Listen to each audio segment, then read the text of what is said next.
రుచికరమైన అటుకుల లడ్డు, పోహా లడ్డూని మరి తయారు చేసేసుకుందామా? హాయ్! హలో! నమస్తే! అందరూ ఎలాగున్నారు ఫ్రెండ్స్, బాగున్నారా? నేను కూడా చాలా బాగున్నాను. మీ అందరూ బాగోవాలని మనస్ఫూర్తిగా కోరుకుంటున్నాను.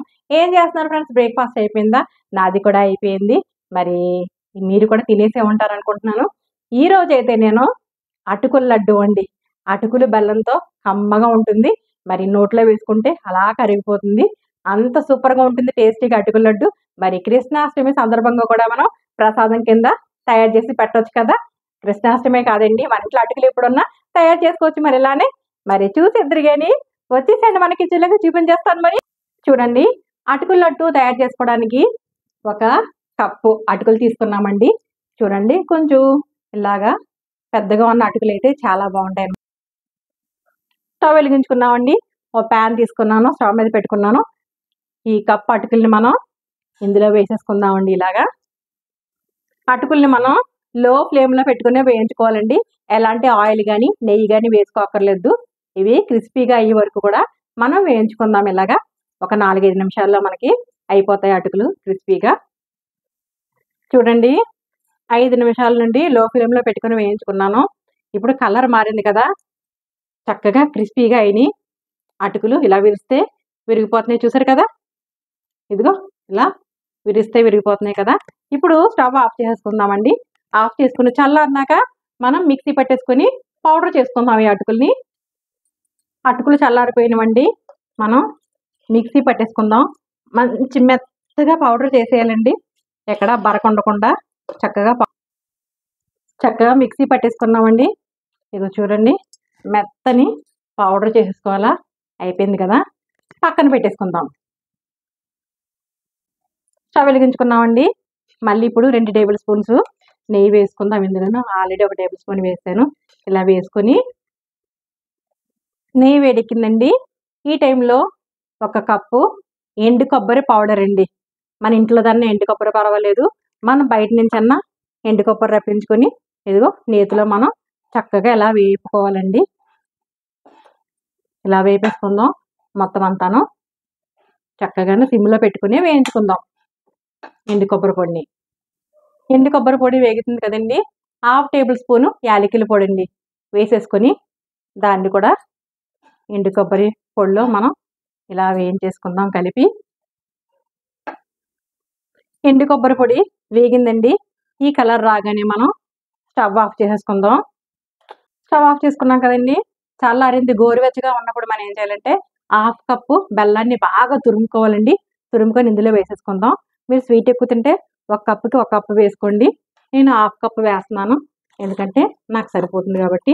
ఇలా 1/2 కప్పు బెల్లాన్ని ఇలా వేసేసుకొని, అలాగే మనం పౌడర్ చేసుకున్న అటుకుల పౌడర్ని కూడా మనం ఇలా వేసేసుకుందామండి. వేసుకొని చక్కగా కలిపేసుకుందాం. గోరువెచ్చగా ఉన్నప్పుడే మనం ఇలా కలిపేసుకుని పక్కన పెట్టేసుకుందాం. ఇలా కలిపేసి పక్కన పెట్టేస్తాను. చూడండి, మనం చక్కగా ఇలా కలిపేసుకున్నాము. అటుకులు పౌడరు, ఎండు కొబ్బరి, బెల్లం వేసుకొని చక్కగా బెల్లాన్ని తురిమేసుకుంటే ఉండలు లేకుండా ఉంటాయండి. ఇదిగో ఇది పక్కన పెట్టేసుకొని స్టవ్ వెలిగించుకున్నామండి. ఇగో ఒక చిన్న మూకుడు పెట్టుకున్నాను. మళ్ళీ నెయ్యి వేసుకుందాం. ఇలాగా ఒక 4 టేబుల్ స్పూన్స్ అన్నా పడుతుంది, ఎక్కువే, ఎందుకంటే మనం ఇందులో జీడిపప్పు అది వేయిస్తాం అనమాట. ఇలా నెయ్యి వేసుకున్నాం కదండి, నెయ్యి కాగింది. ఇప్పుడు కొన్ని జీడిపప్పుల్ని ఒక 20 నుంచి ఒక 25 జీడిపప్పుల్ని వేసుకొని మనం వేయించుకోవాలి. సిమ్లో పెట్టి వేయించుకుందామండి. ఇలాగా కొంచెం వేగానే కిస్మిస్ కూడా వేసేసుకుందామండి. ఒక గుప్పుడు వేపేసుకుందాం. అయిపోయినండి, స్టవ్ ఆఫ్ చేసుకుందాం. ఇక్కడ జీడిపప్పు కిస్మిస్ ఉంది కదండి, మనం ఇందులో పోసేసుకుందాం. చక్కగాను ఈ అటుకుల మిశ్రమంలోను అటుకులు మొత్తం బెల్లం అన్నీ వేసుకున్నాం కదా, ఎండు కొబ్బరి, ఇది కొంచెం చల్లారాక మనం ఉండలు చుట్టుకుందాం. చక్కగా ఇలా కలుపుకొని చక్కగా చల్లారిపోయినాక మనం ఇలా ఉండ చుట్టుకోవాలండి.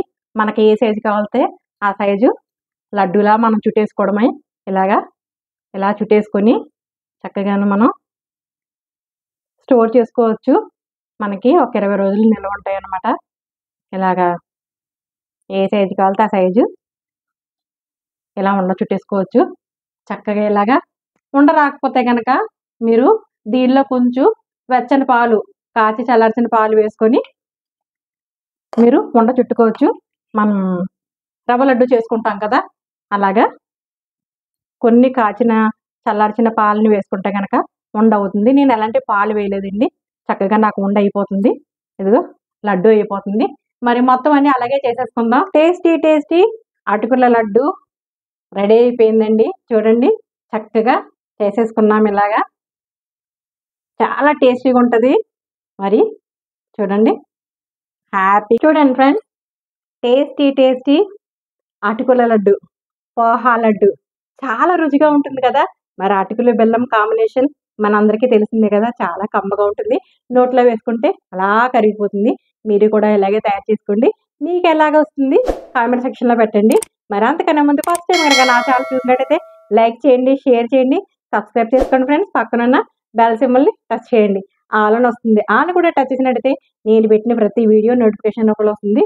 మరి చేశాక నేను కూడా విరిచిన లడ్డూని టేస్ట్ చేస్తానండి. అబ్బా, ఎంత అద్భుతంగా ఉందంటే నోట్లో వేసుకుంటే అలా కరిగిపోతుంది. చాలా టేస్టీగా ఉంది. మీరు కూడా ఇలా ట్రై చేయండి. మరి ఒక రెసిపీతో మీ ముందుకు వస్తాను. మరి అంతవరకు bye bye friends. Take care friends.